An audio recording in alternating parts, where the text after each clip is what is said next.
ఓం శ్రీ గురుభ్యో నమ. ఓం శ్రీ మాత్రే నమ. అంగారక గ్రహము అంటే ధరణీగర్భ సంభూతుడు అంటాం కుజుడు. ఈ అంగారక గ్రహము జనవరి 16వ తారీఖు నుంచి ఫిబ్రవరి 23వ తారీఖు వరకు మకర రాశిలో ఉత్తరాషాఢ నక్షత్రంలో ఉచ్చస్థానమైన మకర స్థితిలో, అందులో సహజంగా ఉత్తరాషాఢ నక్షత్రం అంటే రవి నక్షత్రము, రవి కుజులు మిత్రులు. మకర రాశిలో ఉచ్చస్థానంలో ప్రవేశంతో ద్వాదశ రాశుల యొక్క ఫలితాలు ఏ విధంగా ఉండబోతున్నాయి మనం చూసుకునేటట్టయితే, దీన్ని ఈ సంవత్సరంలో అత్యంత శక్తివంతమైన సంచారాల్లో ఒకటిగా మనం పరిగణిస్తాం. అంటే మకర రాశి అనేది అంగారకుడు ఉచ్చస్థానం. ఆ ఉచ్చస్థానంలో కూడా ఉత్తరాషాఢ నక్షత్రంలో ప్రవేశంతో 23వ తారీఖు వరకు, ఫిబ్రవరి 23వ తారీఖు వరకు ఉంటారు. అప్పుడు మరి ఎలాంటి ఫలితాలు జరగబోతున్నాయి? సహజంగా అంగారకుడు అంటే ఏంటంటే ధైర్యము, అభిరుచి, సహనము, కోపము, బాధ్యత, శారీరక బలాన్ని, ఓర్పుని సూచిస్తుంటుంది. మకర రాశి సహజంగా ఏంటంటే మకర రాశిలో పుట్టిన వాళ్ళ కొంతమందికి, అంటే ఎక్కువ మందికి, మెజారిటీ ఆఫ్ ద పీపుల్కి క్రమశిక్షణ, సహనము, బాధ్యత, ఓర్పు, అలానే సహనము, ఈ రెండు శక్తులు ఇక్కడ కలుస్తాయి. అంటే కుజుడు మకర రాశిలో సంచారం చేయటం వల్ల కుజుడు ధైర్యాన్ని, సహనాన్ని, ఓర్పుని, మకర రాశిలో జన్మించిన వాళ్ళకి అలానే ధైర్యము, స్నేహము, ఓర్పు, క్రమశిక్షణ, ఈ రెండు శక్తులు కలుస్తున్నాయి. కాబట్టి మరి ఏ విధంగా ఉండబోతుంది? ఈ రెండు శక్తులు కలవటం వల్ల ఇక్కడ మనకి మరింత దృష్టి పెరిగే అవకాశాలు ఎక్కువ ఉంటాయి. అంటే రెండు కలవటం వల్ల కొంత సుఫలితాలు జరగటం ఒకటి. ఈ సమయంలో కొంత తొందరపాటు నిర్ణయాలు తీసుకోకూడదు, ఓపికగా ఉండాలి, స్థిరంగా ఉండాలి, స్థిరంగా ఉండి పనిచేయాలి. నిజమైన ప్రయోజనాలు పొందే అవకాశాలు ఎక్కువ ఉంటాయి. కోపశక్తిని కూడా, అంటే కోపాన్ని కూడా నియంత్రణ చేసుకోవాలి. అలానే సరైన సమయంలో ముందుకు సాగాలి. అంటే సరైన ప్రయాణం చేయాలి, సరైన విషయాలు, సరైన నిర్ణయాలు తీసుకోవటం చాలా ఇంపార్టెంట్. అంటే ఈ సంచార సమయంలో దీర్ఘకాలికమైన ప్రయోజనాలు, విజయాలు కలిగే అవకాశాలు ఖచ్చితంగా ఉంటాయి. కాబట్టి మనం ఎలాంటి నిర్ణయాలు తీసుకోవాలి, అంగారకుడి యొక్క ప్రభావం ఏ విధంగా ఉండబోతుంది, ఇవన్నీ కూడా గోచారరీత్యా చెప్పబడే ఫలితాలు. అంటే పదే పదే నేను చెబుతున్నాను, చాలా జాగ్రత్తగా వినండి. ఎప్పుడు కూడా బర్త్ చార్ట్ వేరు, గోచారం వేరు. అంటే ఏమిటి గురువు గారు, నాయకంటి గారు గోచారం గురించి చెబుతున్నారంటే, ఆవగింజంతైనా అదృష్టం ఉండాలి. ఎంత కృషి చేసినా కూడా కొంత అదృష్టం అనేది వితిన్ సెకండ్లో వచ్చేదే గోచారం. Point number 1. పాయింట్ నెంబర్ 2 ఏమిటి? Birth chart. బర్త్ చార్ట్ అంటే ఏంటంటే జన్మలగ్నాన్ని నుండి మనం లెక్క వేస్తుంటాం. జన్మలగ్నం నుంచి ద్వాదశ భావాలు ఏ విధంగా ఉన్నాయి. ద్వాదశ భావాలు అంటే తనుభావము, ధనభావము, ద్వితీయ భావం అంటారు, తృతీయ భావం సోదర భావం, చతుర్థ భావం మాతృభావం, గృహము, వాహనాలకు సంబంధించిన భావం, 5వ భావం అంటారు, పంచమ భావం అంటారు, దాన్ని సంతాన భావం అంటారు. అలానే సంతానం కలగటం ఎలాగుంటుంది, అలానే సంతాన భావం తర్వాత 6వ భావం శత్రువులు, రోగాలు, రుణాలు, 7వ భావం కళత్ర భావం అంటారు. కళత్ర భావం అంటే వివాహము, 8వ భావం ఆయుష్ భావం అంటారు. ఆడవాళ్ళకు వచ్చేటప్పటికలా మాంగళికి సంబంధించిన భావం అంటారు. అంటే భర్త యొక్క క్యారెక్టర్ని అనాలిసిస్ చేసే భావం అంటారు. అలానే మనకి 9వ భావం భాగ్యభావం అంటారు. భాగ్యం ఎలా కలుగుతుంది, ఫైనాన్షియల్ పరంగా ఇంక్రీజ్ ఎలా అవుతారు. అలానే 10వ భావం అంటారు, అంటే వృత్తి సంబంధించిన భావం అంటారు. ఆ వృత్తి భావం ఏ విధంగా ఉండబోతుంది, ప్రొఫెషనల్ పరంగా వృత్తి, ఉద్యోగ, వ్యాపార రంగాలు ఎలా ఉండబోతుంది. 11వ భావం లాభభావం అంటారు, లాభం ఎలా కలుగుతుంది. వ్యయభావం అంటారు, ఖర్చులు, ప్రేమ, ఇవన్నీ తెలిసేదే వ్యయభావం అంటారు. కాబట్టి ఇవన్నీ కూడా గోచారరీత్యా తెలుస్తాయి. గోచారరీత్యా ఎప్పుడు కూడా రాశిచక్రము, భావచక్రము, నవాంశము, అలానే ఏదైతే ద్వాదశాంశము, త్రింశాంశము, దశమాంశము, అంటే D16 చార్ట్స్ని మనం అనాలిసిస్ చేయాలి. అంటే హోరా చార్టు, అలా రాశి చార్టు, భావచక్రము, ఏదైతే మనకి కుండల్లో 16 లగ్న కుండళ్ళు ఉంటాయో ఆ 16 లగ్న కుండల్లో మనం అంతా కూడా అనాలిసిస్ చేయాలి. అంటే సప్తాంశ చక్రాల దగ్గర నుంచి, నవాంశం దగ్గర నుంచి, దశమాంశం, ద్వాదశాంశం, త్రింశాంశం, షోడశాంశం, కవేదాంశము, అక్షవేదాంశాలని చక్రాలు 16 చక్రాలు ఉంటాయి. 16 చక్రాలని ఒక కాంబినేషన్ చూసుకొని జాతకాన్ని మనం అనాలిసిస్ చేస్తాం. అలా జాతకాన్ని అనాలిసిస్ చేస్తేనే అది బర్త్ చార్ట్ అంటారు. బర్త్ చార్ట్ అంటే ఒక చెట్టుకి వేళ్ళు ఉన్నది బర్త్ చార్ట్, వేళ్ళు ఉంటాయి, ఆ వేళ్ళే బర్త్ చార్ట్. ఒక చెట్టు ఉంటుంది, ఆ చెట్టుకు వేళ్ళు ఉంటాయి, వేళ్ళకు కాండం ఉంటుంది, కాండకు కొమ్మలు ఉంటాయి, ఆ కొమ్మలకు ఆకులు ఉంటాయి, ఆ ఆకులు రాలిపోతూ ఉంటాయి. ఆకులు ఎప్పుడు వస్తాయి? రైన్ సీజన్లో వస్తాయి, వింటర్ సీజన్లో అలా ఉంటాయి, సమ్మర్ సీజన్లో కింద పడిపోతుంటాయి. ఆకులు కింద పడడాన్ని గోచారం అంటారు. అంటే గోచారం అంటే ఏంటంటే గ్రహాలు మార్పులు ఎక్కువగా జరుగుతుంది. బర్త్ చార్ట్ అంటే ఏంటంటే కాన్స్టెంట్గా ఆ గ్రహాలు అక్కడ ఉంటాయి, దశలు అంతర్దశలు 16 లగ్న కుండల్ని మనం అనాలిసిస్ చేస్తే బర్త్ చార్ట్ అనేది చాలా మోస్ట్ ఇంపార్టెంట్. బర్త్ చార్ట్ 80%, గోచారం ఎప్పుడు కూడా 20% రిజల్ట్స్ ఇచ్చే అవకాశం ఉంటుంది. కేవలం బర్త్ చార్ట్ చాలా మోస్ట్ ఇంపార్టెంట్. అలానే గోచారం అంటే ట్రాన్సిట్ సిస్టమ్ అంటారు. ట్రాన్సిట్ సిస్టమ్ ఎప్పుడు కూడా మనకి 20% సపోర్ట్ చేస్తుంటుంది. ఆ సపోర్ట్ ఎంతవరకు ఉంటుందో మనం తెలుసుకోవటమే చాలా మోస్ట్ ఇంపార్టెంట్. ఈ అంగారగ్రహం ద్వాదశ రాశుల వాళ్ళకి ఎలాంటి ఫలితాలు జరగబోతున్నాయో మనం ఒక్కసారి పరిశీలన చేద్దాం. కర్కాటక రాశి వారికి అంగారకుడి యొక్క ఫలితం ఏ విధంగా ఉందో తెలుసుకుందాం. దశమాధిపతి పంచమాధిపతి అయిన కుజుడు సప్తమంలో ఉండటం వల్ల భార్యాభర్తల మధ్యలో గొడవలు రాకుండా, చిలికి గాలివాన్ రాకుండా, వైఫ్ అండ్ హస్బెండ్ రిలేషన్ ఎప్పుడూ కూడా లాంగ్ రన్లో ట్రావెల్ చేయాల్సిన అవసరం ఉంటుంది. కాబట్టి భార్యాభర్తల మధ్యలో అర్థం చేసుకునే అవకాశం అనేది ఎక్కువగా ఉండాలి.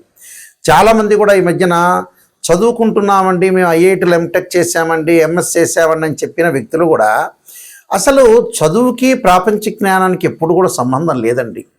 ఎంత చదువు చదివినా కూడా మొండితనం ఉంటుంది, గొడవలు ఉంటాయి, తగాదలు ఉంటాయి. చదువు లేనివాడికి ఉంటాయి, ఉన్నవాడికి ఉంటాయి. చదువు లేనివాడు మంచివాడు ఉన్నాడు, చదువు ఉన్నవాడు మంచివాడు కూడా ఉన్నాడు. కాబట్టి ఆ ప్రాపంచిక జ్ఞానము బాహ్య ప్రపంచంలో ఉండే విషయాన్ని మనం తెలుసుకొని ఏది తప్పు ఏది రైటు, శ్రేయ లోపం మెరుగుట పెద్ద విద్య, లోపం మెరిగిన వాడే పూర్ణుడవుతాడు అనే పాయింట్ మీద విశ్లేషణ చేసుకోవాలి మీరు. అయితే ఇక్కడ కుజుడి యొక్క ప్రభావం ఏంటి? Come to the point. బంధుమిత్రులతో గొడవలు రాకుండా స్నేహబంధంతో ఉండండి. అలానే మొండితనం అంటే మొండితనం లేకుండా కొంత కేర్గా వ్యవహరించండి. డబ్బు సంపాదించాలనే కోరిక తీవ్రం కావటం అది మంచిదే. ఫైనాన్షియల్ పరంగా డెవలప్మెంట్ చెందాలని ఒక డిజైర్ అంటే ఇన్కమ్ గ్రోత్ కావాలని ఒక ఆలోచనలు జరిగే అవకాశాలు ఎక్కువగా ఉంటాయి. దానివల్ల మంచిదే, కోరికలు కలగటం ఒకటి. అలానే వివాహము భాగస్వామ్య వ్యాపారంలో కూడా కలిసి వచ్చే అవకాశాలు ఎక్కువ ఉంటాయి. అంటే వివాహం కలిసి రావటం, మనం అనుకున్న వాళ్ళని వివాహం చేసుకోవటం, ప్రేమ వివాహాలు ఫలించే అవకాశాలు, శుభకార్యక్రమాల నిర్వహణ, అలానే ఏదైతే సుసంపన్నమైన కుటుంబం నుంచి అబ్బాయి కానీ అమ్మాయి కానీ వచ్చే అవకాశాలు ఎక్కువ ఉంటాయి. కెరీర్లో ఎదుగుదల అంటే డెవలప్మెంట్ అంటే ఉన్నత విద్యలో కానీ పోటీ పరీక్షల్లో కానీ ఉత్తీర్ణత సాధించే అవకాశాలు ఎక్కువ ఉంటాయి. ఉద్యోగంలో కూడా ప్రమోషన్లు సాధించే అవకాశాలు ఎక్కువ ఉంటాయి. అవగాహన వినయము చాలా అవసరము. మానసికంగా వీళ్ళకి సంఘర్షణకి దారి తీయకుండా ఉండటం మంచిది. మానసికంగా ఆందోళన కలగకుండా చూసుకోవటం చాలా ఇంపార్టెంట్. అంటే ఈ కుజుడి యొక్క ప్రభావం వల్ల ఇలాంటి రియల్ ఎస్టేట్ రంగం వాళ్ళకు అనుకూలంగా ఉండటం ఒకటి, మెడికల్ కంపెనీ వాళ్ళకు అనుకూలంగా ఉండటం ఒకటి, అలానే భాగస్వామి వ్యాపారంలో మటుకు కొద్దిగా తగు జాగ్రత్త తీసుకోవాలి. ఎందుకంటే డిస్ప్యూట్స్ రాకుండా, ఉన్న జీవితాన్ని చెడగొట్టుకోకుండా కొద్దిగా కేర్గా ఉండటం చాలా మంచిది. వీళ్ళు తప్పకుండా సంఘర్షణకు గురి కాకుండా కొద్దిగా సహనంగా ప్రవర్తించడం వల్ల మంచి జరిగే అవకాశాలు ఎక్కువ ఉంటాయి. వీళ్ళు తప్పకుండా సూర్యనారాయణ స్వామిని ఆరాధన చేయటం అంటే సూర్యుని ఆరాధన చేయాలి, అంగారకుడిని ఆరాధన చేయాలి. అంటే ఆదిత్యాయ సోమాయ మంగళాయచ బుధాయచ గురు శుక్ర శని భెచ్చ రాహవే కేతువే అనే నవగ్రహాల యొక్క ప్రదర్శన చేయటం, అలానే సూర్యుడికి సంబంధించిన మంత్రాలు చదువుకోవటం, ఆదిత్యాయుధే సహస్రకిరణాయ ధీమే తన్నో సూర్య ప్రచోదయాత్ అనే మంత్రాన్ని చక్కగా చదువుకొని ముందుకెళ్తే మనకు మంచి జరిగే అవకాశాలు ఉంటాయి. సూర్య నమస్కారాలు కూడా చాలా ఇంపార్టెంట్. మనకి కుజుడు యొక్క ప్రభావం అనేది చాలా మోస్ట్ ఇంపార్టెంట్. కుజగ్రహం అనేది మనకి జాతకంలో అనుకూలంగా లేకపోతే అంటే గోచారరీత్యా సహజంగా వాళ్ళ రాశి దగ్గర నుంచి 3, 6, 11 స్థానాల్లో ఉంటే సుఫలితాన్ని ఇస్తాడు.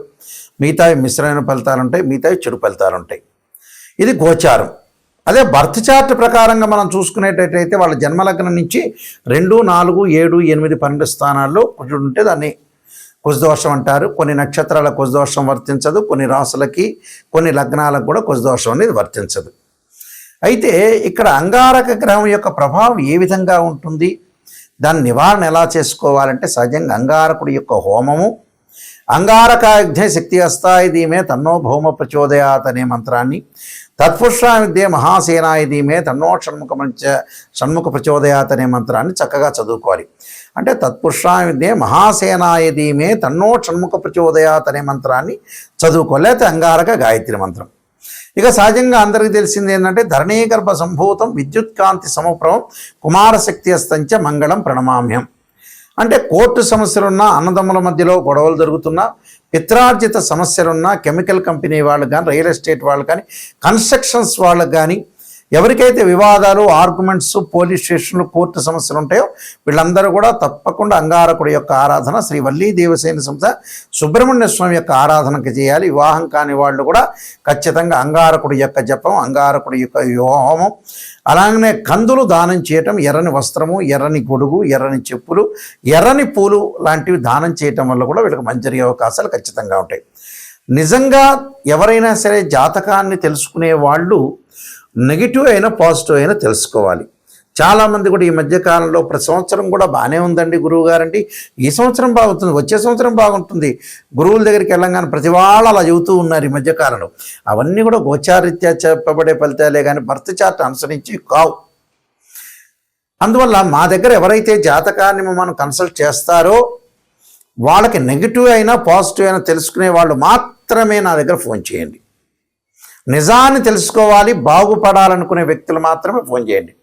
చాలామంది కూడా అంతా అయిపోయిన తర్వాత 70 ఏళ్ళకు వచ్చి నాయకంటి గారు మేము ఎలా సంపాదించాలనే వాళ్ళు చాలామంది ఉంటారు.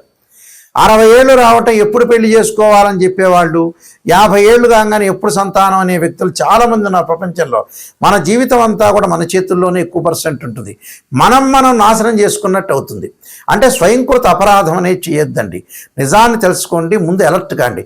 ఎవరైనా సరే ఫైనాన్షియల్ పరంగా ఇన్కమ్ సంపాదించాలని వాళ్ళ దశలు అంతర్దశలు చూడాలి. కొన్ని ఎక్కువ మంది జాతకాల్లో ఈ కాలంలో 50-55కే వాళ్ళ జీవితం అనేది ముగుస్తుంది. ముగియటం అంటే ఏంటంటే అంతకంటే ఫైనాన్షియల్ పరంగా ఆ తర్వాత సంపాదించలేని స్థితి వచ్చే అవకాశం ఉంటుంది. కాబట్టి స్టెబిలిటీ 55 కల్లా స్టెబిలిటీ కావాలి. ఆ తర్వాత ఫైనాన్షియల్ పరంగా గ్రోత్ ఉన్నా లేకపోయినా కూడా ఉన్నది పెట్టుకొని తినే అవకాశం ఉంటుంది. మెంటల్ టెన్షన్ లేకుండా ఉద్యోగపరంగా కానీ, వ్యాపార పరంగా కానీ, వృత్తిపరంగా కానీ కొంత జాగ్రత్తగా ఉండి ముందుకు వెళ్ళండి అని మా సూచన. ఎందుకంటే నేను నెంబర్ ఆఫ్ ఆస్ట్రాలజీ బుక్స్ రాశాను. అలానే నా క్వాలిఫికేషన్స్ అన్నీ కూడా మీకు కనపడుతూ ఉంటాయి.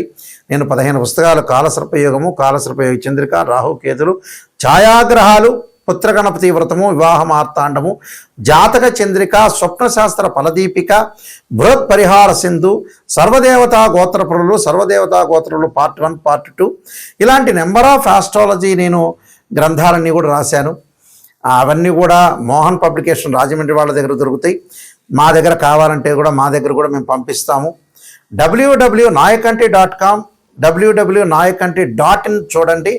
చూసిన తర్వాత నిజంగా తెలుసుకోండి, జాతకాన్ని నిజంగా తెలుసుకోండి, ముందుకు వెళ్ళండి. నిజం తెలిస్తేనే మనకు మంచి జరిగే అవకాశాలు ఖచ్చితంగా ఉంటాయి. అబద్ధపు ముసుగులో, అసత్యపు ముసుగులో ఉంటే జీవితం అంతా కూడా మన లైఫ్ అనేది ముందుకు వెళ్ళదు. వెనక్కి తిరిగి చూసుకునేటప్పటికల్లా మన టైం అయిపోతుంది. కాబట్టి కొంత జాగ్రత్త వివరించి మీరు ముందుకు వెళ్తే మీకు మంచి జరిగే అవకాశాలు ఖచ్చితంగా ఉంటాయి. మీ అందరికీ కూడా మంచి జరగాలని ఆశిస్తూ సర్వే జనా సుఖినో భవంతు.